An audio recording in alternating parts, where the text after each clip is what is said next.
ಆಕಾಶವಾಣಿ ಪ್ರದೇಶ ಸಮಾಚಾರ ಓದುತ್ತಿರುವವರು ಕೆವೈ ಭಾರತಿ. ಮುಖ್ಯಾಂಶಗಳು: ಕೋಲಾರದ ವೇಮಗಲ್ನಲ್ಲಿಂದು ಏರ್ಬಸ್ H-125 ಹೆಲಿಕಾಪ್ಟರ್ ಘಟಕಕ್ಕೆ ಪ್ರಧಾನಿ ಫ್ರಾನ್ಸ್ ಅಧ್ಯಕ್ಷರಿಂದ ವರ್ಚುವಲ್ ಮೂಲಕ ಚಾಲನೆ. ರೈತ ಮುಖಂಡರು, ಕೃಷಿ ಸಂಸ್ಥೆಗಳ ಪ್ರತಿನಿಧಿಗಳ ಜೊತೆ ಬಜೆಟ್ ಪೂರ್ವ ಸಭೆ ನಡೆಸಿದ ಮುಖ್ಯಮಂತ್ರಿ ಸಿದ್ದರಾಮಯ್ಯ. ಚಿಕ್ಕಮಗಳೂರು ಕಲ್ಲು ತೂರಾಟ ಪ್ರಕರಣ, ಆರೋಪಿಗಳ ವಿರುದ್ಧ ಕಠಿಣ ಕ್ರಮ, ಗೃಹ ಸಚಿವ ಡಾ ಜಿ. ಪರಮೇಶ್ವರ್.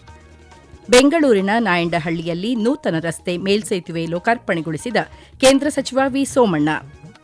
ಹಾಗೂ ರಣಜಿ ಟ್ರೋಫಿ ಸೆಮಿಫೈನಲ್ ಹಣಾಹಣಿ, ಉತ್ತರಾಖಂಡ್ಗೆ 737 ರನ್ಗಳ ಬೃಹತ್ ಗೆಲುವಿನ ಗುರಿ ನೀಡಿದ ಕರ್ನಾಟಕ. ಕೋಲಾರ ತಾಲೂಕಿನ ವೇಮಗಲ್ ಕೈಗಾರಿಕಾ ಪ್ರದೇಶದಲ್ಲಿ ಟಾಟಾ ಅಡ್ವಾನ್ಸ್ಡ್ ಸಿಸ್ಟಮ್ಸ್ ಲಿಮಿಟೆಡ್ನ ಏರ್ಬಸ್ H-125 ಹೆಲಿಕಾಪ್ಟರ್ನ ಅಂತಿಮ ಜೋಡಣಾ ಘಟಕವನ್ನು ಇಂದು ಪ್ರಧಾನಿ ನರೇಂದ್ರ ಮೋದಿ ಹಾಗೂ ಫ್ರಾನ್ಸ್ ಅಧ್ಯಕ್ಷ ಎಮ್ಯಾನ್ಯುಯಲ್ ಮ್ಯಾಕ್ರನ್ ವರ್ಚುವಲ್ ಮೂಲಕ ಲೋಕಾರ್ಪಣೆಗೊಳಿಸಲಿದ್ದಾರೆ. ಈ ವೇಳೆ ಕೇಂದ್ರ ರಕ್ಷಣಾ ಸಚಿವ ರಾಜನಾಥ್ ಸಿಂಗ್ ಉಪಸ್ಥಿತರಿರಲಿದ್ದಾರೆ. ವೇಮಗಲ್ನ ಕುರಗಲ್ ಕೈಗಾರಿಕಾ ಪ್ರದೇಶದಲ್ಲಿ ಸುಮಾರು 50 ಎಕರೆ ಪ್ರದೇಶದಲ್ಲಿ ನಿರ್ಮಾಣಗೊಂಡಿರುವ ಈ ಘಟಕ ದೇಶದಲ್ಲಿ ಮೊದಲ ಮಿನಿ ನಾಗರಿಕ ಹೆಲಿಕಾಪ್ಟರ್ ಘಟಕ ಎಂಬ ಹೆಗ್ಗಳಿಕೆಗೆ ಪಾತ್ರವಾಗಲಿದೆ. ಮೊದಲ ವರ್ಷದಲ್ಲಿ H-125 ಮಾದರಿಯ 10 ಹೆಲಿಕಾಪ್ಟರ್ಗಳನ್ನು ತಯಾರಿಸುವ ಗುರಿ ಹೊಂದಲಾಗಿದೆ. ಈ ಹೆಲಿಕಾಪ್ಟರ್ಗಳು ತುರ್ತು ವೈದ್ಯಕೀಯ ಸೇವೆ, ಪ್ರವಾಸೋದ್ಯಮ, ರಕ್ಷಣಾ ಕಾರ್ಯಾಚರಣೆ ಸೇರಿದಂತೆ ವಿವಿಧ ಕ್ಷೇತ್ರಗಳಲ್ಲಿ ಬಳಕೆಯಾಗಲಿದೆ. ಈ ಘಟಕವನ್ನು ಮುಂದಿನ ಹಂತಗಳಲ್ಲಿ ಉತ್ಪಾದನಾ ಸಾಮರ್ಥ್ಯ ಹೆಚ್ಚಿಸುವ ಯೋಜನೆ ಹೊಂದಿದೆ. ರಕ್ಷಣಾ ಸಚಿವ ರಾಜನಾಥ್ ಸಿಂಗ್ ಹಾಗೂ ಫ್ರಾನ್ಸ್ ರಕ್ಷಣಾ ಸಚಿವ ಕ್ಯಾಥರಿನ್ ವ್ಯಾಟ್ರಿನ್ ಬೆಂಗಳೂರಿನಲ್ಲಿಂದು 6ನೇ ಭಾರತ ಫ್ರಾನ್ಸ್ ರಕ್ಷಣಾ ಸಂವಾದ ನಡೆಸಲಿದ್ದಾರೆ. ಈ ವೇಳೆ ಉಭಯ ನಾಯಕರು ರಕ್ಷಣಾ ಸಹಕಾರ ಹಾಗೂ ಕೈಗಾರಿಕಾ ಸಹಯೋಗ ವಿಸ್ತರಣೆ ಕುರಿತಂತೆ ಮಾತುಕತೆ ನಡೆಸಲಿದ್ದಾರೆ. ಇದೇ ವೇಳೆ ಉಭಯ ದೇಶಗಳ ರಕ್ಷಣಾ ಸಹಕಾರ ಒಪ್ಪಂದವನ್ನು 10 ವರ್ಷಗಳವರೆಗೆ ನವೀಕರಿಸುವ ಸಾಧ್ಯತೆಯಿದೆ. ಹ್ಯಾಮರ್ ಕ್ಷಿಪಣಿಗಳ ತಯಾರಿಕಾ ಒಪ್ಪಂದಕ್ಕೆ ಉಭಯ ನಾಯಕರು ಸಹಿ ಹಾಕುವ ನಿರೀಕ್ಷೆಯಿದೆ. ಮುಖ್ಯಮಂತ್ರಿ ಸಿದ್ದರಾಮಯ್ಯ ಅವರು ಇಂದು ರೈತ ಸಂಘಟನೆಗಳ ಮುಖಂಡರು ಮತ್ತು ಕೃಷಿ ಸಂಸ್ಥೆಗಳ ಪ್ರತಿನಿಧಿಗಳ ಜೊತೆ ವಿಧಾನಸೌಧದ ಸಮ್ಮೇಳನ ಸಭಾಂಗಣದಲ್ಲಿ 2026-27ನೇ ಸಾಲಿನ ಆಯವ್ಯಯ ಪೂರ್ವಭಾವಿ ಸಭೆ ನಡೆಸಿ ಚರ್ಚಿಸಿದರು. ಈ ವೇಳೆ ಸಚಿವರಾದ ಚಲುವರಾಯಸ್ವಾಮಿ, ವೆಂಕಟೇಶ್, ನೀತಿ ಆಯೋಗದ ಉಪಾಧ್ಯಕ್ಷರಾದ ಬಿಆರ್ ಪಾಟೀಲ್, ಆರ್ಥಿಕ ಸಲಹೆಗಾರರಾದ ಬಸವರಾಜ ರಾಯರೆಡ್ಡಿ, ಸರ್ಕಾರದ ಮುಖ್ಯ ಕಾರ್ಯದರ್ಶಿ ಶಾಲಿನಿ ರಜನೀಶ್ ಸೇರಿದಂತೆ ಅಧಿಕಾರಿಗಳು ಉಪಸ್ಥಿತರಿದ್ದರು. ಸಂಜೆ ಅವರು ಆರ್ಥಿಕ ಇಲಾಖೆಯ ಹಿರಿಯ ಅಧಿಕಾರಿಗಳೊಂದಿಗೆ ಚರ್ಚೆ ನಡೆಸಲಿದ್ದಾರೆ. ಬಳಿಕ ಅಲ್ಪಸಂಖ್ಯಾತ ಸಮುದಾಯದ ಸಚಿವರು ಹಾಗೂ ಶಾಸಕರೊಂದಿಗೆ ಆಯವ್ಯಯ ಪೂರ್ವಭಾವಿ ಸಮಾಲೋಚನೆ ನಡೆಸಲಿದ್ದಾರೆ. ಚಿಕ್ಕಮಗಳೂರಿನಲ್ಲಿ ಮನೆಯೊಂದರ ಮೇಲೆ ನಡೆದ ಕಲ್ಲು ತೂರಾಟ ಪ್ರಕರಣಕ್ಕೆ ಸಂಬಂಧಿಸಿದಂತೆ ಪೊಲೀಸರು ಸೂಕ್ತ ಕ್ರಮ ಕೈಗೊಳ್ಳಲಿದ್ದಾರೆ ಎಂದು ಗೃಹ ಸಚಿವ ಡಾ ಜಿ. ಪರಮೇಶ್ವರ್ ತಿಳಿಸಿದ್ದಾರೆ. ಮಂಗಳೂರಿನಲ್ಲಿಂದು ಸುದ್ದಿಗಾರರೊಂದಿಗೆ ಮಾತನಾಡಿದ ಅವರು, ಪೊಲೀಸರಿಗೆ ಸಂಪೂರ್ಣ ಸ್ವಾತಂತ್ರ್ಯ ನೀಡಲಾಗಿದ್ದು ಆರೋಪಿಗಳ ವಿರುದ್ಧ ಕಾನೂನಾತ್ಮಕ ಕ್ರಮಕ್ಕೆ ಸೂಚಿಸಲಾಗಿದೆ ಎಂದು ಹೇಳಿದ್ದಾರೆ. ಇದೇ ವೇಳೆ ಕಾಂಗ್ರೆಸ್ ಶಾಸಕರ ವಿದೇಶ ಪ್ರವಾಸ ಕುರಿತಂತೆ ಪ್ರತಿಕ್ರಿಯಿಸಿರುವ ಅವರು, ಸ್ವಂತ ಖರ್ಚಿನಲ್ಲಿ ಎಲ್ಲಿ ಬೇಕಾದರೂ ಹೋಗಬಹುದು ಎಂದು ತಿಳಿಸಿದ್ದಾರೆ. ಇನ್ನೊಂದೆಡೆ ಬೆಂಗಳೂರಿನಲ್ಲಿ ಪ್ರತಿಕ್ರಿಯಿಸಿರುವ ಗ್ರಾಮೀಣಾಭಿವೃದ್ಧಿ ಸಚಿವ ಪ್ರಿಯಾಂಕ್ ಖರ್ಗೆ, ಕಾಂಗ್ರೆಸ್ ಶಾಸಕರ ವಿದೇಶ ಪ್ರವಾಸಕ್ಕೆ ಯಾರ ಅನುಮತಿಯೂ ಅಗತ್ಯವಿಲ್ಲ ಎಂದು ಸ್ಪಷ್ಟಪಡಿಸಿದ್ದಾರೆ. ಬೆಂಗಳೂರಿನ ವಿಜಯನಗರ ಮೈಸೂರು ರಸ್ತೆಯ ನಾಯಂಡಹಳ್ಳಿ ಬಳಿ ನೂತನ ರಸ್ತೆ ಮೇಲ್ಸೇತುವೆಯನ್ನು ಕೇಂದ್ರ ರೈಲ್ವೆ ಖಾತೆ ರಾಜ್ಯ ಸಚಿವ ವಿ. ಸೋಮಣ್ಣ ಇಂದು ಲೋಕಾರ್ಪಣೆಗೊಳಿಸಿದರು. ಈ ರಸ್ತೆ ಮೇಲ್ಸೇತುವೆ ಈ ಭಾಗದ ಜನರ ಬಹುದಿನದ ಬೇಡಿಕೆಯಾಗಿತ್ತು. ನೂತನ ಮೇಲ್ಸೇತುವೆಯು ವಿಜಯನಗರ ಹಾಗೂ ಪಾದರಾಯನಪುರದ ಜನತೆಗೆ ಸಹಕಾರಿಯಾಗಲಿದೆ ಎಂದು ಸಚಿವ ವಿ. ಸೋಮಣ್ಣ ತಿಳಿಸಿದ್ದಾರೆ. ಕಾರ್ಯಕ್ರಮದಲ್ಲಿ ಸಚಿವ ಜಮೀರ್ ಅಹ್ಮದ್ ಖಾನ್, ಸಂಸದ ಪಿಸಿ ಮೋಹನ್, ರಾಜ್ಯಸಭಾ ಸದಸ್ಯ ಲೆಹರ್ ಸಿಂಗ್ ಸೇರಿದಂತೆ ಹಲವು ಗಣ್ಯರು ಉಪಸ್ಥಿತರಿದ್ದರು. ದಕ್ಷಿಣ ಕನ್ನಡ ಜಿಲ್ಲೆ ಬೆಳ್ತಂಗಡಿ ತಾಲೂಕಿನ ವಿವಿಧೆಡೆ ಇಂದು ಎಂಡೋಸಲ್ಫಾನ್ ಸಂತ್ರಸ್ತರಿಗಾಗಿ ಆರೋಗ್ಯ ತಪಾಸಣಾ ವಿಶೇಷ ಶಿಬಿರಗಳನ್ನು ಆಯೋಜಿಸಲಾಗಿದೆ. ಬೆಳ್ತಂಗಡಿಯ ಕಣಿಯೂರು, ಪುತ್ತೂರು ತಾಲೂಕಿನ ಕೊಯ್ಯಿ, ಉಪ್ಪಿನಂಗಡಿ, ಸುಳ್ಯ ತಾಲೂಕಿನ ಬೆಳ್ಳಾರಿಯಲ್ಲಿ ವಿಶೇಷ ಶಿಬಿರ ನಡೆಯುತ್ತಿದೆ.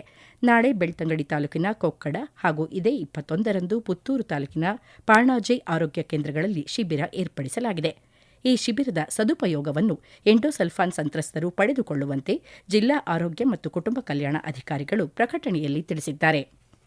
ಪ್ರದೇಶ ಸಮಾಚಾರ ಕೇಳುತ್ತಿದ್ದೀರಿ.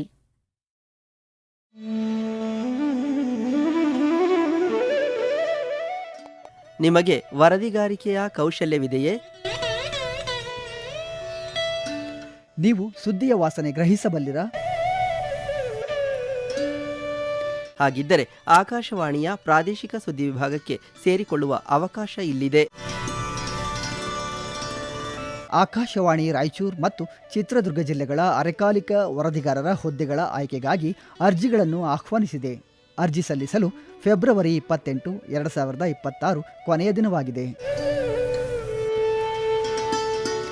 ಹೆಚ್ಚಿನ ವಿವರಗಳಿಗೆ ನಮ್ಮ ಫೇಸ್ಬುಕ್ ಪೇಜ್ ಆಕಾಶವಾಣಿ ವಾರ್ತೆ ಕನ್ನಡ ಅಥವಾ ಎಕ್ಸ್ ಖಾತೆ ಮತ್ತು ಇನ್ಸ್ಟಾಗ್ರಾಂ ಖಾತೆ ಆಕಾಶವಾಣಿ ನ್ಯೂಸ್ ಕನ್ನಡವನ್ನು ಸಂಪರ್ಕಿಸಬಹುದು.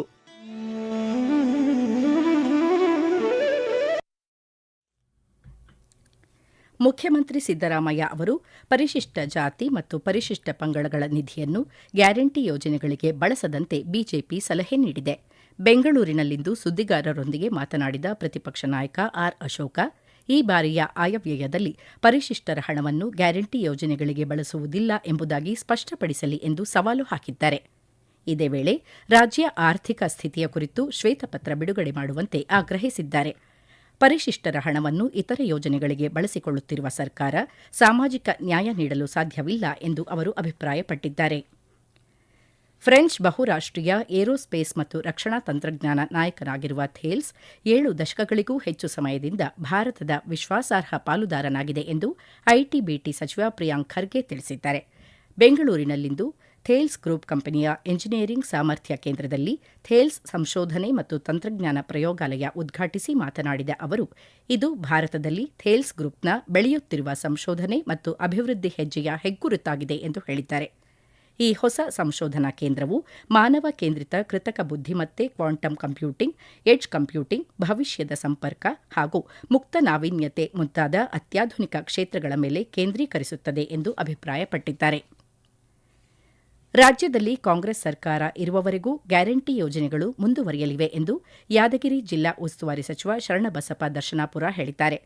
ಕಲ್ಯಾಣ ಕರ್ನಾಟಕ ಪ್ರದೇಶಾಭಿವೃದ್ಧಿ ಯೋಜನೆಯ 6 ಕೋಟಿ ರೂಪಾಯಿ ವೆಚ್ಚದ ವಿವಿಧ ಕಾಮಗಾರಿಗಳಿಗೆ ಅಡಿಗಲ್ಲು ನೆರವೇರಿಸಿ ಮಾತನಾಡಿದ ಅವರು, ಅನ್ನಭಾಗ್ಯ ಯೋಜನೆಯಡಿ ಅಕ್ಕಿ ನೀಡಲು ಕೇಂದ್ರ ಸರ್ಕಾರ ಸಹಕರಿಸದಿದ್ದರೂ ರಾಜ್ಯ ಸರ್ಕಾರ ಡಿಬಿಟಿ ಮೂಲಕ ಹಣ ಜಮಾ ಮಾಡುತ್ತಿದೆ.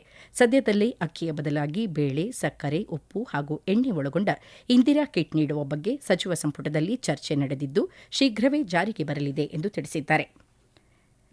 ದಾವಣಗೆರೆ ಜಿಲ್ಲೆಯ ನಿರುದ್ಯೋಗಿ ಯುವಜನತೆಗೆ ಸ್ಥಳೀಯವಾಗಿ ಉದ್ಯೋಗಾವಕಾಶ ಕಲ್ಪಿಸುವ ನಿಟ್ಟಿನಲ್ಲಿ ಇದೇ ಫೆಬ್ರವರಿ 23ರಂದು ಬೃಹತ್ ಉದ್ಯೋಗ ಮೇಳ ಹಮ್ಮಿಕೊಳ್ಳಲಾಗಿದೆ ಎಂದು ಜಿಲ್ಲಾಧಿಕಾರಿ ಡಾ ಜಿಎಂ ಗಂಗಾಧರ ಸ್ವಾಮಿ ತಿಳಿಸಿದ್ದಾರೆ.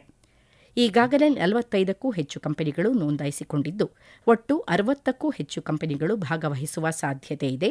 ಐಟಿ ವಲಯ, ಬ್ಯಾಂಕಿಂಗ್, ಮಾರ್ಕೆಟಿಂಗ್, ಮ್ಯಾನೇಜ್ಮೆಂಟ್, ಫಾರ್ಮಾಸ್ಯೂಟಿಕಲ್ ಸೇರಿದಂತೆ ವಿವಿಧ ಕ್ಷೇತ್ರಗಳ ಕಂಪನಿಗಳು ಪಾಲ್ಗೊಳ್ಳಲಿವೆ ಎಂದು ಮಾಹಿತಿ ನೀಡಿದ್ದಾರೆ. ಮೇಳದಲ್ಲಿ ಸುಮಾರು 4,000 ವಿದ್ಯಾರ್ಥಿಗಳು ಭಾಗವಹಿಸುವ ನಿರೀಕ್ಷೆ ಇದೆ ಎಂದು ಅವರು ಹೇಳಿದ್ದಾರೆ. ಲಕ್ನೋ ಏಕಾನಾ ಕ್ರೀಡಾಂಗಣದಲ್ಲಿ ನಡೆಯುತ್ತಿರುವ ರಣಜಿ ಟ್ರೋಫಿ ಕ್ರಿಕೆಟ್ನ ಸೆಮಿಫೈನಲ್ ಪಂದ್ಯದಲ್ಲಿ ಕರ್ನಾಟಕ ತಂಡ ಬೃಹತ್ ಮೊತ್ತ ದಾಖಲಿಸಿದೆ. ಮೊದಲ ಇನ್ನಿಂಗ್ಸ್ನಲ್ಲಿ 736 ರನ್ ಗಳಿಸುವ ಮೂಲಕ ರಣಜಿ ಟೂರ್ನಿ ಇತಿಹಾಸದಲ್ಲಿ ಕರ್ನಾಟಕ ತಂಡ ಕಲೆ ಹಾಕಿದ 2ನೇ ಗರಿಷ್ಠ ಸ್ಕೋರ್ ಇದಾಗಿದೆ. 3ನೇ ದಿನದಾಟದಲ್ಲಿ ಕರ್ನಾಟಕ ನೀಡಿರುವ 737 ಬೃಹತ್ ರನ್ಗಳ ಗುರಿ ಬೆನ್ನತ್ತಿರುವ ಉತ್ತರಾಖಂಡ್ ಇತ್ತೀಚಿನ ವರದಿ ಬಂದಾಗ 3 ವಿಕೆಟ್ ನಷ್ಟಕ್ಕೆ 81 ರನ್ ಗಳಿಸಿ ಆಡುತ್ತಿದೆ. ಇನ್ನು 2 ದಿನಗಳ ಆಟ ಬಾಕಿ ಇದ್ದು ಕರ್ನಾಟಕ ತಂಡ ಉತ್ತರಾಖಂಡ್ ತಂಡವನ್ನು ಆಲ್ಔಟ್ ಮಾಡಿದರೆ ಮಾತ್ರ ಫೈನಲ್ಗೆ ಪ್ರವೇಶಿಸಲಿದೆ.